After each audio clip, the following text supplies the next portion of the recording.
Hey guys, good morning and welcome to Devbhoomi career point. आशा करता हूँ आप सभी लोग स्वस्थ होंगे, काफी अच्छी आपकी स्टडी चल रही होगी। तो आज देखेंगे सामान्य हिंदी पीवाईक्यू टेस्ट 25। देखिए लगातार मैं आपको पीवाईक्यू सेशन दे रहा हूँ उत्तराखंड जीके और बीच बीच में सामान्य हिंदी और जीएस के। इसके अलावा देखिए यूट्यूब चैनल पे करंट अफेयर्स का एग्जाम रोज चल रहा है और साथ ही हमारे उत्तराखंड स्पेशल फैक्ट वाली क्लासेस भी उपलब्ध कराई जा रही है बीच बीच में। तो जो भी क्लासेस आपको दी जा रही है, आने वाले जितने भी एग्जाम आपके UP triple S and UP PSC के सभी परीक्षाओं के लिए क्लासेस, ये टेस्ट सीरीज बहुत ज्यादा बेनिफिशियल है। इनको आप फॉलो कीजिएगा। साथ ही आगामी ग्रुप सी परीक्षाओं के लिए एप्लीकेशन स्टोर पे 50 evergreen full length practice set वाला कोर्स है, उसको आप इनरोल कीजिए।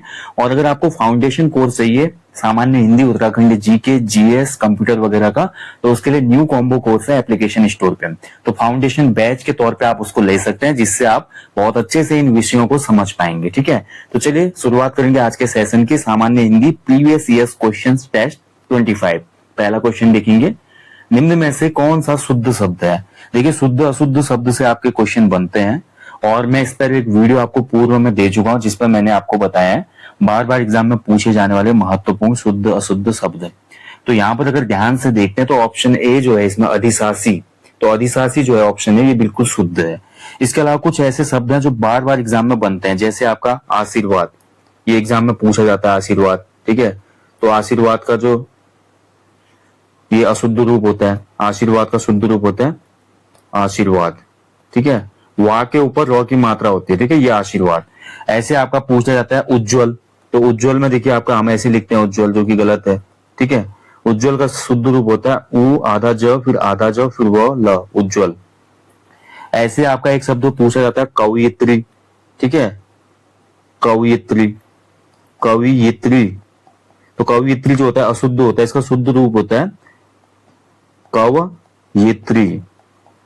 ठीक है, तो ये बार बार पूछे जाते हैं इसलिए मैं बता रहा हूँ। कनिष्ठ पूछा जाता है कई बार आपका, कनिष्ठ। ऐसे ज्योत्सना पूछा जाता है आपका। ठीक है, जिसमें ज और त दोनों आधे होते हैं। ज्योत्सना का शुद्ध रूप ये होता है आपका ज्योत्सना।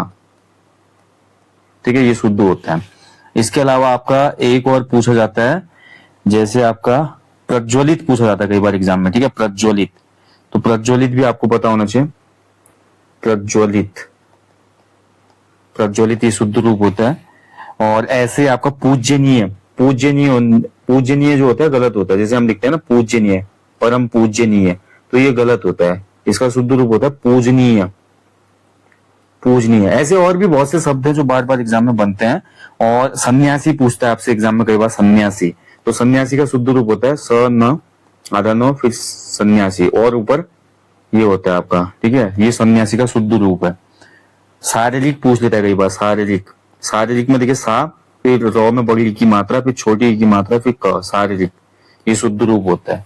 ठीक है, तो ऐसे कुछ शब्द हैं। मैंने इस पे एक वीडियो दिया हुआ है आपको इसी सामान्य हिंदी पीवाईक्यू सेशन या सामान्य हिंदी स्पेशल फैक्ट क्लास में, जरूर देखिएगा। आपको महत्वपूर्ण शब्द कराए गए, शायद टेस्ट वाले में कराए मैंने आपको।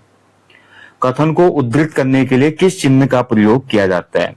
तो देखिए मान लीजिए कोई कथन बोला है किसी महापुरुष ने, अगर उसको ज्यों का त्यों लिखा जाए, किसी भी कथन को ज्यों का त्यों लिखने के लिए उद्धरण चिन्ह का प्रयोग किया जाता है, यानी कि डबल इन्वर्टेड कॉमा जो होता है।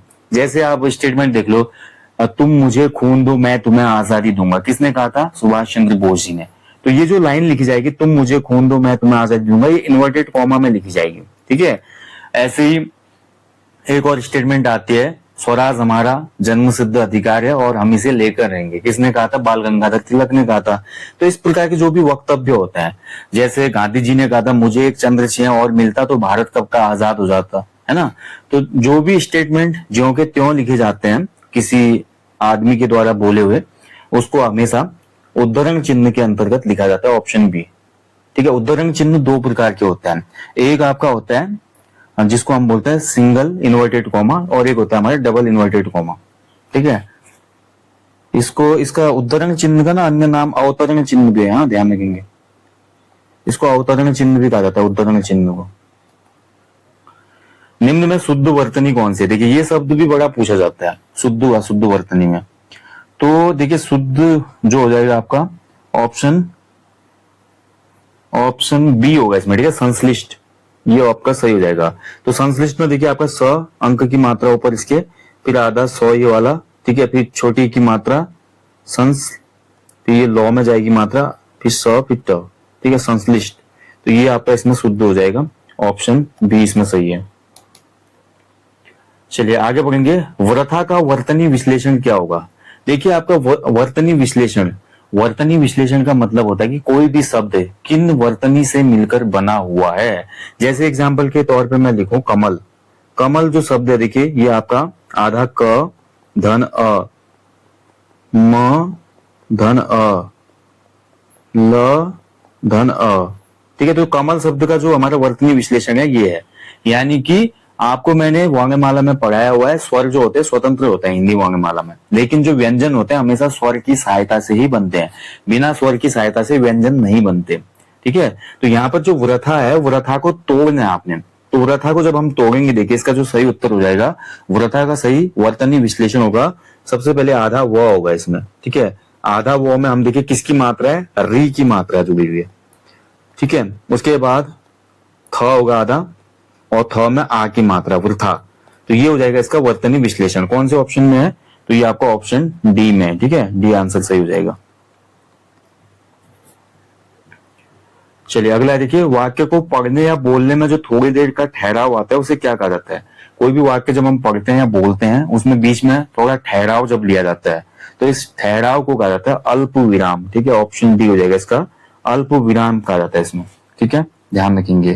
तो वाक्य को पढ़ने या बोलते इसमें थोड़ी देर के ठहराव को अल्प विराम कहा जाता है, थोड़ा उससे ज्यादा जब ठहराव लिया जाता है अर्ध विराम होता है, और जब हमारा वाक्य समाप्त हो जाता है तो फिर पूर्ण विराम आता है, ठीक है। तो अल्प विराम का चिन्ह होता है कॉमा, कॉमा को अल्प विराम कहा जाता है। अर्ध विराम का चिन्ह भी कई बार एग्जाम में पूछता है कैसा होता है, तो अर्ध विराम का चिन्ह होता है आपका एक बिंदु और नीचे कॉमा, और ऐसे आपका पूर्ण विराम जो होता है, पूर्ण विराम का जो चिन्ह होता है, ठीक है, ये एक पाई होती है, पाई यानी कि ऐसी डंडी। पूर्ण विराम को 4 ग्राम भी कहा जाता है, ठीक है, 4 ग्राम भी इसी को कहा जाता है। कारण के रहते हुए भी कार्य का ना होना किस अलंकार का लक्षण है? बहुत अच्छा क्वेश्चन है देखिए। तो अलंकार पे भी मैंने पूरा एक टेस्ट दिया है इसी सेशन में आपको, सामान्य हिंदी पीवाईक्यू में जरूर देखना, उसमें मैंने आपके जितने अलंकार के प्रश्न बने हैं पिछले 4-5 सालों में सब कराए हैं, 50 के आसपास है, वो अगर वीडियो देख ली तो अलंकार का कोई भी क्वेश्चन गलत नहीं होगा। तो कारण के रहते हुए भी जब कार्य नहीं होता है तो वहां पर हमेशा होता है विशेषोक्ति अलंकार, ऑप्शन ए राइट आंसर हो जाएगा इसका, ठीक है। विशेषोक्ति अलंकार मतलब कारण है फिर भी कार्य नहीं हो रहा है, ठीक है। जैसे मैं बोलूं नीर भरे नित प्रति रहे तऊ न ऊ प्यास बुझाई, ठीक है, यानी कि प्यास बुझाने के लिए पानी तो उपस्थित है लेकिन प्यास बुझाने का कार्य संपन्न नहीं हो रहा है। ऐसे देखिए आपका एक आपका जो विशेषोक्ति अलंकार है इसका जस्ट विपरीत होता है विभावना अलंकार, ठीक है, विभावना अलंकार इसका विपरीत होता है, विपरीत। विभावना अलंकार में क्या होता है, कारण न होते हुए भी कार्य होता है, जैसे कि बिनु पग चले सुने बिनु काना, ठीक है, यानी कि बिना पैर के चलता है बिना कान के सुनता है, सांप, सांप की बात हो रही है यहाँ पे। तो ऐसा जो जहां पर कारण के न रहते हुए भी कार्य संपन्न होता है वहां पर विभावना अलंकार होता है, जहां पर कारण होते रीजन होते हुए भी वर्क नहीं हो रहा है तो वहां पर विशेषोक्ति होता है, यहाँ पर विदाउट रीजन के काम हो रहा होता है। अलंकार बहुत कठिन टॉपिक नहीं है, अच्छे से देखेंगे 1-2 बार वीडियो तो समझ में आ जाता है। इसीलिए मैं बोला फाउंडेशन कोर्स या ओनली हिंदी कोर्स ले सकते हो आप एप्लीकेशन स्टोर से, या आप ओनली उत्तराखंड जीके कोर्स ले सकते हो। जिनकी हिंदी कमजोर है मैं उनको रिकमेंड करूंगा एप्लीकेशन पे only general Hindi complete course है, उसको लीजिए, उसमें मैंने बहुत अच्छे से आपको समझाया। मैं का बहुवचन क्या होता है, देखिए मैं का बहुवचन होता है हम, ठीक है, मैं का बहुवचन हम हो जाएगा, ऑप्शन बी। माँ की सर्वनाम का प्रकार है, सर्वनाम के कितने भेद होते हैं, तो एक बार एग्जाम में क्वेश्चन बनता है आपका सर्वनाम, तो सर्वनाम के 6 भेद होते हैं, ठीक है। कौन कौन से सर्वनाम होते हैं 6 भेद में?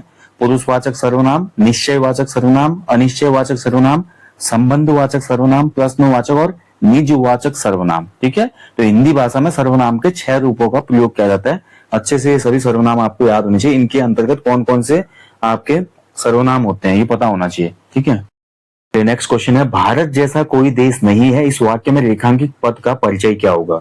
तो देखिए यहाँ पर रेखांकित जो पद है भारत है, और पद क्या होता है, देखिए जब भी किसी शब्द को हम किसी पार्टिकुलर सेंटेंस में यूज करते हैं तो फिर वो शब्द न रहकर पद बन जाता है। जैसे मैं बोलूं राम, राम क्या है, राम एक शब्द है, संज्ञा है और एक शब्द है ना राम। अब मैं बोलूं राम तीर चलाते हैं, ठीक है, राम तीर चलाते हैं, तो अब देखिए मैंने राम शब्द का जो है प्रयोग कर लिया वाक्य में, तो राम एक इस वाक्य का पद बन गया, समझो ना, पद और शब्द में कोई ज्यादा डिफरेंस नहीं है, सेम चीज है। लेकिन जब भी कोई वर्ड को हम किसी सेंटेंस में ऐड कर लेते हैं तो फिर वो वर्ड ना होकर पद बन जाता है हिंदी की भाषा में, ठीक है। तो यहाँ पर देखिए भारत जो है अंडरलाइन है, और भारत इस वाक्य में हो जाएगा व्यक्तिवाचक संज्ञा। व्यक्तिवाचक संज्ञा का प्रयोग हो रहा है, भारत जो है संज्ञा तो है ना, किसी वस्तु स्थान वगैरह के नाम को तो संज्ञा कहा जाता है, तो भारत नाम है तो ये व्यक्तिवाचक संज्ञा है, पुल्लिंग है। भारत एक ही देश है, भारत नाम के बहुत से देश तो है नहीं, भारत नाम का केवल एक देश है विश्व में, तो ये आपका पुल्लिंग हो गया और एक वचन हो गया, ठीक है, एक वचन हो गया क्योंकि एक ही देश है, एक वचन हो गया। और भारत अच्छा देश है या अच्छी देश है, तो अकारांत शब्द आ रहा है, तो इसमें आपका क्या हो जाता है, अकारांत में पुल्लिंग हो जाता है, तो व्यक्तिवाचक संज्ञा पुल्लिंग और एक वचन हो जाएगा, ठीक है। चलिए आगे बढ़ेंगे। निम्न में से कौन सा जातिवाचक संज्ञा का उदाहरण है? तो संज्ञा के जो हमारे भेद होते हैं, संज्ञा के भेद आपको अच्छे से पता होना चाहिए भाई, कौन सा आपका संज्ञा का भेद क्या होता है, और सर्वनाम के भेद, संज्ञा के भेद, ये सब पता होने चाहिए। संज्ञा के जो 5 भेद माने जाते हैं, व्यक्तिवाचक संज्ञा, जातिवाचक संज्ञा, भाववाचक संज्ञा, समूहवाचक संज्ञा और द्रव्यवाचक संज्ञा। अब इनमें से जातिवाचक संज्ञा, जिससे कोई पूरी जाति का बोध जब होता है तो ऐसे में आपका जातिवाचक संज्ञा होती है। यहाँ पर अगर ध्यान से देखें तो ऑप्शन बी, मनुष्य जो है, पूरी मनुष्य जाति का बोध हो रहा है ना इससे। अब मनुष्य बोलने पे केवल एक मनुष्य व्यक्ति विशेष का तो बोध नहीं हो रहा। मनुष्य मैं बोलूंगा कि देखिए, मैं मनुष्य शब्द जब भी प्रयोग करता तो संपूर्ण मनुष्य जाति का बोध होता है, तो ये आपका जातिवाचक संज्ञा है इसमें। चलिए आगे बढ़ेंगे। श्री राम ने बाण से बाली को मारा, इस वाक्य में बाण से में कौन सा कारक है, ठीक है। तो देखिए जो हमारे हिंदी व्याकरण में जो कारक है, ठीक है, कारक आपको अच्छे से याद होने चाहिए, कारक चिन्ह और विभक्तियां उनकी याद होनी चाहिए। जैसे कर्ता ने कर्म को करण से के द्वारा, संप्रदान के लिए, अपादान से, अलगाव के अर्थ में, संबंध का के, का की के, रा री रे, अधिकरण में पर, और संबोधन हे अरे हो भो, ठीक है। तो ये सब आपको अच्छे से याद होने चाहिए। अब क्वेश्चन में बोला था कि श्री राम ने बाण से बाली को मारा, तो कर्ता ने कर्म को करण से, ठीक है, तो इसमें क्या हो जाएगा, करण कारक होगा, करण कारक, क्योंकि बाण से मारा तो बाण भले धनुष से अलग हुआ, लेकिन बाण साधन के तौर पे प्रयोग किया जा रहा है मारने में, बाण एक साधन के तौर पे प्रयोग हो रहा है ना, तो जहां पर जो साधन के तौर पे से होता है तो वो आपका करण कारक के अंतर्गत आता है, और जहां पर से में अलग होने का भाव आता है, जैसे मैं बोलूं पेड़ से पत्ता गिरता है, तो पेड़ से पत्ता अलग हो रहा है, तो अलग होने का जहां पे भाव आएगा, तो अलग होने के भाव में क्या होगा, आपका अपादान कारक होगा, ठीक है। और जहां पर साधन वाला से होगा, जैसे मैं बोलूं मैं कार से ऑफिस जाता हूं, तो मैं कार से ऑफिस जा रहा हूं, कार का प्रयोग साधन के रूप में कर रहा हूं ना मैं। या आप बोलो कि मैं बल्ले से क्रिकेट खेलता हूं, ठीक है, तो ये आपका करण कारक हो जाएगा यहाँ पे, जहां पे साधन होगा। और जहां पर से का प्रयोग, जैसे मैं बोलूं हिमालय से गंगा निकलती है, ठीक है, हिमालय से गंगा निकलती है, तो गंगा हिमालय से अलग हो रही है ना, तो वहां पर क्या होगा, आपका अपादान कारक होगा। मैं बोलूं, जैसे आपका बोलूं राम मोहन से छोटा है, तो यहाँ पर तुलनात्मक बोध हो रहा है, तुलनात्मक बोध में भी हमेशा क्या होगा, अपादान कारक होगा। करण कारक का जो से होता है केवल साधन के तौर पे प्रयुक्त होता है, ये ध्यान रखना, सोर्सेस के तौर पे, ठीक है, समझ पा रहे होंगे। निम्न में से कौन सा शब्द शब्दकोश में सबसे बाद में आएगा? तो हिंदी में शब्दकोश जानने के लिए आपको शब्दों को तोड़ना पड़ेगा, जैसे अभी वर्तनी विश्लेषण वाला शब्द आया था ऊपर, प्रथा, ऐसे ही शब्द को जब आप तोड़ेंगे ना, तब वर्णमाला के हिसाब से आपको पता चलेगा कि कौन सा शब्द पहले आएगा। जैसे आपका पहला शब्द है, देखिए इसमें ह्रास, ह्रास में देखिए आपका आधा ह है, फिर र है आधा, फिर आपका आ की मात्रा है, ठीक है, हरा स, फिर आधा स है, फिर आपका अ है। ऐसे हृदय को मैं तोड़ दूं तो हृदय में आपका देखिए ह है, ह के बाद आपका क्या है, र की मात्रा है, ठीक है, हृदय, फिर आपका द है, फिर आपका अ है, फिर आपका य है आधा, फिर अ है, ये हृदय हो गया। ऐसे हार्दिक, हार्दिक को मैं अगर तोड़ तो ह आधा, ह में किसकी मात्रा लगी, आ की मात्रा, हार्दिक, फिर प्लस द आधा हो जाएगा, हार पहले र आएगा, फिर आपका द आधा, इसमें फिर बड़ी या छोटी जो है, छोटी की मात्रा है, फिर आपका क, फिर आपका अ, तो ये आपका हार्दिक का हो गया। अब आप देखिए ह तीनों में आ रहा है, देखिए तीनों में ह आ रहा है। अब इसके बाद सेकंड लेटर को देखना आपने, सेकंड लेटर यहाँ पर र है, यहाँ पर री है, यहाँ पर आ है, तो ये दोनों ही वर्ण आपको दिख रहे हैं ना, ये तो आपके स्वर में आ गए, और स्वरों का स्थान व्यंजन से पहले है, तो यानी कि जो ह्रास शब्द है इसमें, ये शब्दकोश में सबसे बाद में आएगा। अगर इसमें मैं बोलूं सबसे पहला कौन सा आएगा, तो सबसे पहला इसमें हार्दिक आएगा, क्योंकि ह के बाद देखिए तीनों में ह पहले है। दूसरा इसमें फिर आ की मात्रा आ रही है, यानी कि आ का जो स्थान है री से पहले है। तो पहला शब्द इसमें हार्दिक होगा शब्द को उसके हिसाब से, दूसरा हृदय आएगा और तीसरा इसमें ह्रास आएगा। समझ पा रहे ना? यानी कि लेटरों को जब आप तोड़ेंगे, शब्द को जब लेटर में तोड़ेंगे, उसके बाद लेटर का वर्णमाला में जो स्थान या क्रम है उसके हिसाब से ही ये डिफाइन होगा कि कौन सा शब्दकोश में पहले आएगा या बाद में आएगा। अगला देखिए, किस एक शब्द में प्रत्यय का अशुद्ध प्रयोग हुआ है।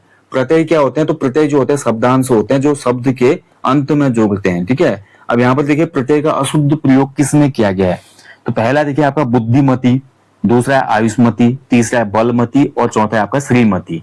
तो बताना इनमें से कौन सा आपका गलत हो जाएगा। ठीक है,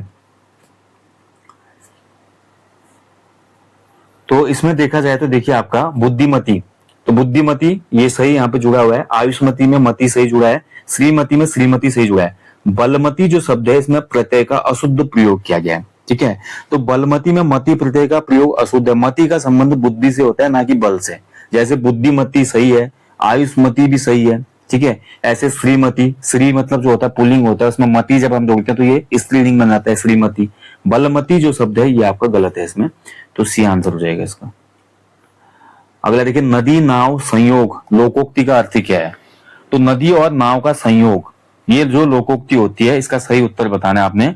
तो देखिए नदी और नाव का संयोग होगा, कितना होगा, कहने का मतलब देखिए नदी के किनारे नाव आती है, ये नदी बह रही है कोई मान लीजिए। ठीक है, नदी के किनारे आपकी नाव आएगी इस किनारे। ठीक है, फिर नाव ने लोगों को बैठाया, फिर इस किनारे चले गई, यानी कि कभी इस किनारे नाव, कभी इस किनारे, कभी यहाँ जा रही है, कभी यहाँ जा रही है, कभी इस किनारे पे, कभी इस किनारे पे, यानी कि दोनों के बीच में क्षणिक मेल हो रहा है। नदी नाव संयोग का अर्थ होता है बहुत कम समय के लिए होने वाला मिलन या स्थायी यानी कि अस्थायी मिलन। ऑप्शन सी हो जाएगा इसमें, क्षणिक मेल। ठीक है, या हम कह सकते हैं अस्थायी टेम्पररी भेंट या मिलन। ठीक है, चलिए आगे बढ़ेंगे। समान रूप रंग होने पर भी वस्तुओं में थोड़ा बहुत अंतर होता ही है, इस वाक्य के लिए सही लोकोक्ति क्या होगी। तो देखिए समान रूप रंग होने पर भी वस्तुओं में कुछ ना कुछ डिफरेंस होगा। इसके लिए जो समाज में लोकोक्ति या कहावत प्रचलित है, इसको कहा जाता है एक तवे की रोटी कोई पतली कोई मोटी। ठीक है, या कहीं कहीं पे बोला जाता है एक तवे की रोटी कोई छोटी तो कोई मोटी। अब जो जैसा आपने सुना हो, तो एक ही तवे में बनती है सब रोटियां, लेकिन कोई रोटी पतली होती है, कोई मोटी होती है, कोई छोटी होती है, कोई मोटी होती है, कोई बड़ी होती है, कोई छोटी होती है तो लेकिन तवे की रोटियां। यानी कि समान रूप रंग होने के बावजूद भी वस्तुओं में थोड़ा बहुत अंतर दिखाई देता है। चलिए अगला देखिए, रंग चढ़ना। तो रंग चढ़ना मुहावरे का अर्थ क्या होता है। तो रंग चढ़ना मतलब किसी के प्रभाव में आना या किसी पर अपना प्रभाव डालना। ठीक है, तो इस हिसाब से इसका सही आंसर हो जाएगा आपका रंग चढ़ना, प्रभाव डालना। ठीक है, तो बट दोनों ऑप्शन में है तो यहाँ पर ऑप्शन सी ज्यादा यहाँ पर प्रभावी होगा, किसी से प्रभावित होना। ठीक है, रंग चढ़ना मतलब किसी व्यक्ति के साथ रहने से, संगति से या उसके विचारों से गहरा प्रभाव पड़ना। जैसे एग्जाम्पल के तौर पर मैं बोलूं कि दीपक ने अपने मित्रों की संगति, मतलब दीपक पर अपने मित्रों की संगति का ऐसा रंग चढ़ा कि उसने चोरी करना छोड़ दिया। ठीक है, या उसने स्कूल से भागना छोड़ दिया, या उसने बेईमानी करनी छोड़ दी, है ना। तो किसी से प्रभावित, इन्फ्लुएंस होना, इसी को कहा जाता है रंग चढ़ना। ठीक है, ऑप्शन सी सही होगा इसमें। अगला देखिए, अस्तबल की बला बंदर के सिर लोकोक्ति का सही अर्थ क्या है। तो अस्तबल की जो बला होती है वो बंदर के सिर। अस्तबल कौन सा स्थान होता है जहां पर घोड़ों का निवास, जैसे गौशाला होती है गायों के लिए, ऐसे घोड़ों के लिए जो रहने के लिए स्थान होता है उसको अस्तबल कहा जाता है। तो अस्तबल की बला बंदर के सिर मतलब किसी का दोष किसी पर मना जाना, यानी कि अस्तबल तो घोड़े का स्थान है, वहां पर बंदर के सिर डाला जाएगा वहां का दोष, यानी कि किसी का दोष और किसी पर मना जाना। ऑप्शन ए हो जाएगा इसका। ठीक है, यानी कि गलती किसी और की और इल्जाम किसी और पे लगाना, सिंपल सा फंड है। चलिए अगला क्वेश्चन है, निम्न को सूची 1 को सूची 2 से सुमेलित करना है। ठीक है, तो एक तरफ आपके देखिए व्यंजन वगैरह दिए गए हैं, दूसरी तरफ उनको सुमेलित करना है, कौन सा इसमें सही हो जाएगा। तो यहाँ पर ध्यान से अगर हम देखते हैं, देखिए आपका कंठ्य कौन सा होता है। तो कंठ्य व्यंजन जो होते हैं हमारे, कंठ्य में आपका क वर्ग आता है। तालव्य में आपका कौन सा आता है, तो तालव्य में आपका च छ च वर्ग आता है। मूर्धन्य में आपका आ जाता है ट वर्ग, और दंत्य में आपका आता है त वर्ग। ठीक है, तो इस हिसाब से आंसर हो गया इसका ऑप्शन डी हो जाएगा सही उत्तर, 1 4 2 3। ठीक है, डी आंसर सही हो जाएगा इसमें, 1 4 2 3। चलिए आगे बढ़ेंगे। अगला क्वेश्चन देखिए बहुत महत्वपूर्ण है, थोड़ा कठिन क्वेश्चन हो सकता है ये। ठीक है, थोड़ा डिफिकल्ट क्वेश्चन ही बोलेंगे इसको देखा जाए तो ये आप बहुत ध्यानपूर्वक जब आप पढ़ते हैं हिंदी को, चीजों को समझते हैं, आर्टिकल पढ़ते हैं, न्यूज़पेपर पढ़ते हैं, मैगजीन्स पढ़ते हैं, तो थोड़ा ये चीजें समझ आती हैं। तो इसमें देखिए मनोरंजक ढंग से लिखा गया प्रासंगिक लेख, कोई भी मनोरंजक ढंग से लिखा गया जो प्रासंगिक लेख होता है उसको क्या कहा जाता है? किसी संस्था की ओर से प्रकाशित होने वाला प्रमुख पत्रिका क्या कहलाती है? किसी समारोह, उत्सव या खास मौके पर निकाला गया जो अंक होता है उसको क्या कहा जाता है? और समाचार पत्र या पत्रिका की एक बार में छापी गई संपूर्ण प्रतियां क्या कहलाती है? तो ये आपको पता होना चाहिए बहुत अच्छे से। ठीक है, तो इसको अगर ध्यान से देखें दोस्तों, तो सबसे पहले देखिए हम आ जाते हैं ऑप्शन जो मनोरंजक ढंग से लिखा गया प्रासंगिक लेख है, तो इसको कहा जाता है मनोरंजक ढंग से जो भी प्रासंगिक लेख होगा ये आपका कहलाता है क्या? फीचर लेखन। ठीक है, तो क का तो हो जाएगा इसमें 2। ठीक है, इसके बाद देखिए किसी संस्था की ओर से प्रकाशित होने वाली प्रमुख पत्रिका, तो कोई भी संस्था की तरफ से जो प्रमुख पत्रिका प्रकाशित होगी उसको कहा जाता है मुख पत्र। ठीक है, तो ख का हो जाएगा इसमें आपका 1। किसी समारोह, उत्सव या खास मौके पर निकाला गया अंक, कोई भी मैगजीन है, कोई भी समाचार पत्र है, मान लीजिए किसी खास मौके या उत्सव पर निकाला गया उसका अंक है तो वो कहलाता है विशेष अंक या विशेषांक इसको कहा जाता है। और समाचार पत्र या पत्रिका की एक बार में जितनी भी संपूर्ण प्रतियां उनको छाप दिया, जैसे हम बोलते हैं ना काव्य संस्करण, कहानी संस्करण, तो जितने भी समाचार पत्रों की एक बार में छापी गई या पत्रिकाओं की प्रतियां होती हैं, कॉपीज होती हैं, वो कहलाते हैं संस्करण। ये आपका इसमें सही हो जाएगा। ठीक है, तो सही आंसर हो जाएगा इसमें 2 1 4 3। तो 2 1 4 3 आपका किसी भी ऑप्शन में शामिल नहीं है, जो भी ऑप्शन है इसमें गलत है। ठीक है, तो ये सही हो जाएगा। फिर से मैं रिपीट कर दूं, मनोरंजक ढंग से लिखा गया प्रासंगिक लेख फीचर कहलाता है, किसी संस्था की ओर से प्रकाशित होने वाली प्रमुख पत्रिका मुखपत्र कहलाती है, और किसी समारोह या उत्सव या खास मौके पर निकाला गया जो अंक होता है विशेषांक कहलाता है, स्पेशल एडिशन, और एक बार में छापी गई पत्रिकाएं संपूर्ण प्रतियां जो है वो एडिशन कहलाती है, संस्करण। ठीक है, बहुत अच्छा क्वेश्चन ये पूछा गया था यूके ट्रिपल एससी के द्वारा। चलिए अगला देखिए, लिपि के विकास का सही अनुक्रम कौन सा है? तो जब भी हम लिपि के विकास की बात करते हैं तो जो लिपि होती है ना, ये कैसे आपका आगे बढ़ी थी, मतलब लिपि का किस प्रकार से विकास हुआ। हम भारत में देखिए हिंदी भाषा की बात करते हैं, हिंदी भाषा में भी तो लिपि विकास है ना। हिंदी भाषा का जब विकास क्रम पढ़ते हैं तो उसमें मैंने आपको कई बार बताया कि किस प्रकार से देवनागरी लिपि का जन्म हुआ, उससे पूर्व भी तो बहुत सी लिपियां थी, है ना। तो ये सब आपको पता होना चाहिए। तो इसका जो राइट आंसर हो जाएगा वो आपका ऑप्शन सी इसमें सही उत्तर हो जाएगा। ठीक है, तो सबसे पहले देखिए चित्र लिपियां आई। आप देखते हैं जो हमारे प्रागैतिहासिक काल के आपको रॉक पेंटिंग्स वगैरह दिखते हैं तो उसमें चित्रों के माध्यम से लिखा गया है। उसके बाद हमारी सूत्र लिपि आई, सूत्र लिपि के बाद हमारी प्रतीकात्मक लिपि आई, ठीक है, सिंबल बनाने शुरू किए हमने। उसके बाद हमारी भाव मूलक लिपि आई, जो भाव थे उसको हमने लिपि में ढाला। जैसे हमारी देवनागरी लिपि आती है तो देवनागरी लिपि के अगर पूरे विकास क्रम को आप पकड़ेंगे तो एक लंबी यात्रा है। ठीक है, तो ऑप्शन सी इसमें सही आंसर रहेगा। जो स्क्रिप्ट होती है उसके डेवलपमेंट का ये सही क्रम है, चित्र लिपि, फिर सूत्र लिपि, फिर प्रतीकात्मक लिपि, फिर भाव मूलक लिपि। बहुत इंपॉर्टेंट क्वेश्चन, अच्छे से याद रखना। ठीक है, अगर हिंदी की बात करें तो हिंदी की जो लिपि है देवनागरी लिपि है। देवनागरी लिपि का सर्वप्रथम उल्लेख कहाँ मिलता है, ये क्वेश्चन भी कई बार एग्जाम में बना है। तो देवनागरी लिपि का सर्वप्रथम उल्लेख मिलता है सौराष्ट्र के राजा, सौराष्ट्र यानी कि वर्तमान गुजरात का जो एरिया है, सौराष्ट्र के राजा जयभट्ट के शिलालेख में 11वीं सदी का इसका शिलालेख मिलता है राजा जयभट्ट का। तो वहां पर देवनागरी लिपि की पुष्टि होती है। ठीक है, चलिए अगला क्वेश्चन है, देखिए आपका कथन है, कुमाऊनी वाचिक परंपरा में लोकोक्तियां और मुहावरों का महत्वपूर्ण स्थान है। ये मौखिक परंपराएं लगभग सभी भाषा भाषी क्षेत्रों में एक रूपता प्रदर्शित करती हैं। कुमाऊनी और अन्यत्र समाजों में ये परंपराएं बराबर रूप से प्रचलित हैं। कथन को पढ़कर सही उत्तर देना है आपने। ठीक है, अब कथन में क्या बोला है ध्यान से समझिए। कुमाऊनी जो वाचिक परंपरा वही हम जो लोकोक्तियां मुहावरे प्रयोग करते हैं, तो उस परंपरा में हम देखते हैं कि हिंदी भाषी या अन्य राज्यों की जो बोलियां हैं उनमें जो लोकोक्ति और कहावतें हैं उन्हीं के अनुरूप हमारी कुमाऊनी, गढ़वाली, जौनसारी, भोटिया या जो भी अन्य हमारी लोकल बोलियां हैं तो उनमें हम देखते हैं कि कहावत और मुहावरों को फ्रेम किया गया है। ठीक है। तो कहने का मतलब इसका जो सही उत्तर हो जाएगा कि अन्य भाषाओं की कहावतों में भी कुमाऊनी लोकोक्तियों के भाव निहित हैं, ठीक है। यानी कि ऑप्शन सी इसका राइट आंसर हो जाएगा। अन्य भाषाओं की जो कहावतें हैं वहां पर भी कुमाऊनी लोकोक्तियों के भाव निहित है। उसमें कई ऐसी लोकोक्तियां जो सेम टू सेम है, सेम अर्थ आता है। आपने देखा होगा कई बार मैंने, जैसे कि आपका तात्या खू जल मरू, तो तात्या खू जल मरू का मतलब होता है कि बहुत उतावलापन करना, ठीक है। और ऐसे जो हमारे हिंदी में भी कई लोकोक्तियां आपको इस पे मिल जाएंगी। और ऐसे पौना पूछी पकौड़ी, अनिच्छा से स्वागत करना, ऐसे आपका और भी लोकोक्तियां, बहुत सी लोकोक्तियां इसमें आप देखेंगे सेम टू सेम है। जैसे नाच न जाने आंगन टेढ़ा में होता है, वैसे हमारा कुमाऊनी में भी, गढ़वाली में भी उसके लिए लोकोक्ति सेम बनाई गई है। कहने का मतलब अन्य भाषाओं की कहावतों में कुमाऊनी गढ़वाली लोकोक्तियों के भाव निहित होते हैं, ठीक है।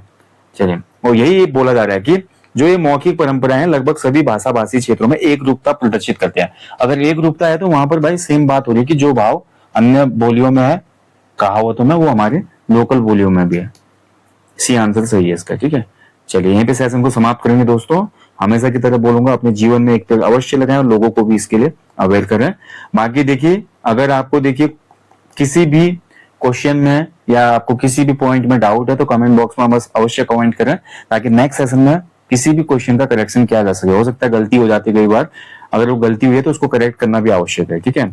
बाकी देखिए, टेस्ट सीरीज वगैरह कोई भी कोर्स वगैरह आपको लेना है तो एप्लीकेशन पर विजिट कीजिए। इस वीडियो के डिस्क्रिप्शन बॉक्स में लिंक है, या गूगल प्ले स्टोर पे जाके आप डायरेक्ट डाउनलोड कर सकते हैं एप्लीकेशन को। बाकी कुछ लोग iOS चलाते हो, iOS पे आपको क्लास प्लस एप्लीकेशन डाउनलोड करनी है, ठीक है। जिनके पास भी आईफोन है या मैकबुक है तो वो लोग, या एप्पल का टैबलेट है जिनके पास, तो क्लास प्लस एप्लीकेशन को आप डाउनलोड करेंगे। उसके बाद हमारा ऑर्गेनाइजेशन कोड डालना है आपने। ऑर्गेनाइजेशन कोड है हमारा PUESW, ठीक है। ये हमारा ऑर्गेनाइजेशन कोड है। तो हमारा जो एप्लीकेशन का पूरा दिखता है आपको ना इंटरफेस, वो आपको शो हो जाएगा। फिर जो भी आपको चाहिए फिर ले सकते हैं। बाकी कोई भी आपके सवाल हो, फीडबैक हो, कमेंट बॉक्स में आप कमेंट कीजिएगा। Thank you for watching. जय हिंद, जय देवभूमि।